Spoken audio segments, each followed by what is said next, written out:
Hey there, what is going on everyone? Zero here, back with some more Diablo action. Today we are talking about the Turbo Chicken.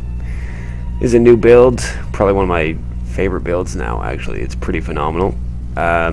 People are using this like really intensively to farm bounties with unbelievable speed.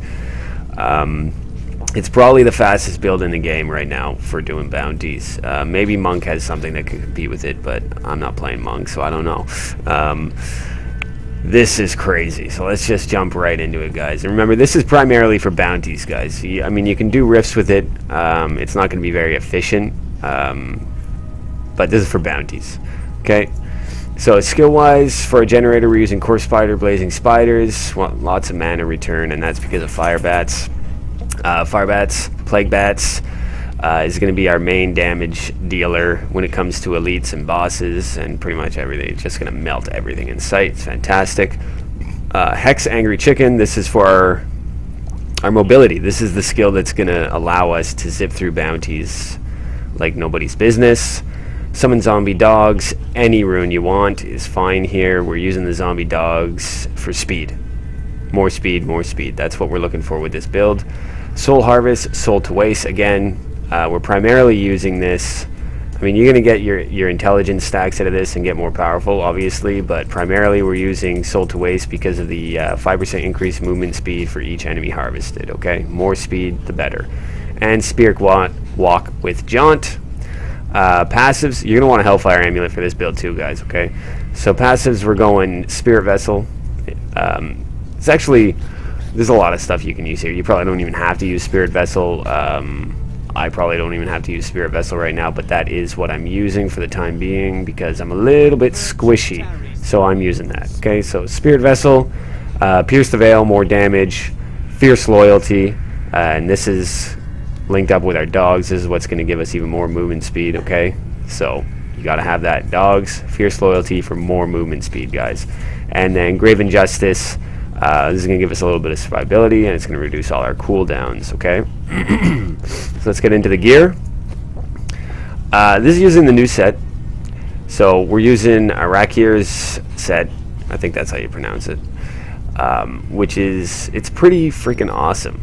Okay, and you guys will see. You'll see in the video how fast, like, this thing just clears through bounties like no tomorrow. Okay, so we're going shoulders. You got int, fight, all res, and cooldown. You need a little bit of cooldown reduction on this build, guys, because you want your, when you come out of your chicken, you want to make sure that you've got it back up and going. Okay, so especially if you stop before the time is up on your chicken to like kill an elite or something, the little bit of cooldown reduction is going to help, as well as Graven Justice. So if you come out to kill an elite, you fight the elite, and your bit of cooldown reduction that we have between the bit on our gear and the diamond, coupled with Graven Justice killing the enemies, you should be good to pop right back into chicken as soon as you've killed your elite and picked up your Death's Breath or whatever, right? Okay, so shoulders, int, fight, all res. I've got cooldown reduction. You don't have to go cooldown reduction. If you have enough Paragon points, you won't need any CDR on your gear at all. For the helmet, Arakir's Visage, Intelligence, Vitality, Crit Hit Chance, and a diamond in the socket. Chest piece, pretty standard, int, fight, all res, or armor, up to you. Life after kill on the secondary would be preferable with your topazes in the sockets, obviously. Pants, int, fight, armor, just go full tank, try and get life after kill. Boots, intelligence, vitality, all res or armor, whatever you got, and fire bats damage, guys. Okay, next up we've got the Manajuma's carving knife. Now this set, obviously everybody knows, used to be garbage. It was garbage in vanilla, and well, it wasn't terrible in vanilla, but if you got a really good roll, it was okay. But from the time Reaper of Souls came out until now, it's been terrible. Nobody ever used this. It was just a pile of garbage. But now it's really, really good. Ideally, you want intelligence, vitality, damage percent, socket roll. I haven't found a gift yet, so this is the best mine can do. And you obviously want an emerald in your socket. And you look at the set bonus here. Your Hex Angry Chicken Explode damage is increased by 200%, and slain enemies trigger an additional explosion. That's huge. So it's a huge explosion, and any enemy that dies from that explosion is going to trigger another explosion. So it's just this ricochet effect if your explosion ends up being strong enough. And then you have another one. Your Hex Angry Chicken lasts 15 seconds. Your movement speed as a chicken is increased by 100%. This is what allows us to zip through bounties like nobody's business. Okay, and you're going to pair that with Manajuma's Gory Fetch. I've got Invite, Crit Chance, and a little bit more CDR on there. Again, if you have enough Paragon points, you're not going to need really any CDR on your gear. You'll be able to go with Paragon points and the diamond in the helmet alone. A good thing to put on here or your shoulders instead of CDR is Locust Swarm damage. But to be honest with you, if your gear looks anything like this, you're not even going to need it, because we're doing T7 here, guys. T7 bounties give you the same amount of materials as T10 bounties, so unless you're looking to get your maximum amount of experience as well as the maximum amount of materials from the caches, you're just going to want to do it on T7 so you can zip through it as quickly as possible. Next up, guys, we have the Coils of the First Spider. While channeling fire bats, you take 30% reduced damage and gain up to, what's the limit here, 80,000 life per hit. So this is very good, makes fire bats very useful survivability tool, actually.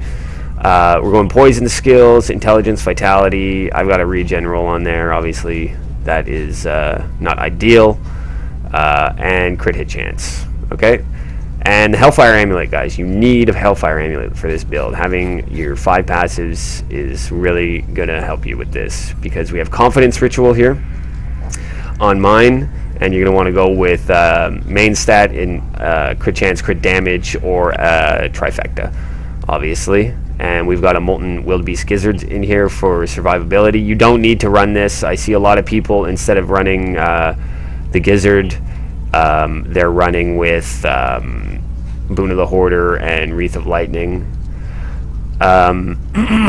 So Confidence Ritual is really important for this build. Firebats is a close quarters ability. We all know this. So Confidence Ritual is going to give you a huge damage boost when you're attacking anything, because you're going to be right up in their face. Okay, so you must have Confidence Ritual either in your passives or on your Hellfire Amulet. Okay, guys, it's important to get that in there.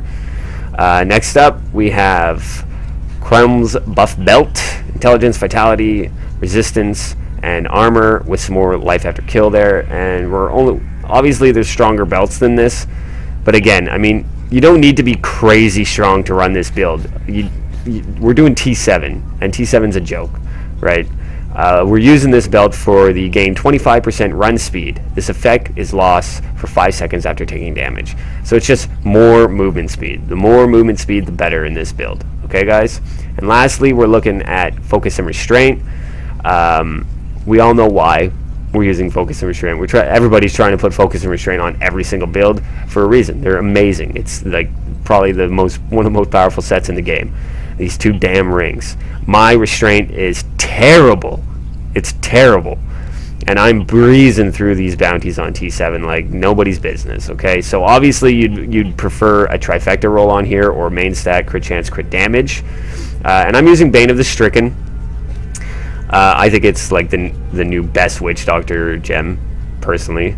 But again, like I said before, a lot of people are running Boon of the Hoarder and Wreath of Lightning to increase their movement speed even more. And to be honest with you, you don't even need it. The build is so fast already that you do not need Boon of the Hoarder and Wreath of Lightning.